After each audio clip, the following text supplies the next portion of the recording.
Ngayon napatunayan ko na sa sarili ko at nalaman ko na totoo pala yung sinasabi ng iba 'no, na anong laban ng minamahal mo siya kung meron na siyang bagong minamahal na iba. Parang kahapon lang, magkasama lang tayong dalawa. Pero pagdilat ko, isang umaga, masaya ka na sa piling ng iba. Senyales na siguro 'to para tanggapin ko na sa sarili ko na kahit kailan, hinding-hindi mo talaga ako magugustuhan. At yung mga naitatago kong ala-ala tungkol sa'yo ay dapat ko ng ibaon sa limot o itapon na. Pagkat aanuhin mo pa ang kapirasong ala-ala kung meron ng bago na gumagawa nito sa kanya, yung mas maganda, yung mas detalyado, at mas marami at mas masaya.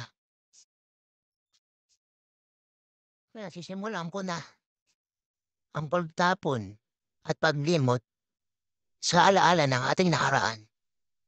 Pagkat alam ko na masaya ka na sa piling niya. Pagkat alam ko na mas maibibigay niya yung mga bagay na hindi ko kayang ibigay.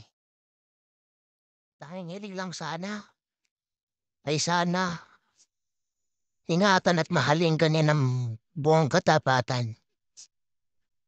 Wala na akong magagawa. Tinakda na ng tadhana na tuluyan tayong magkalayo.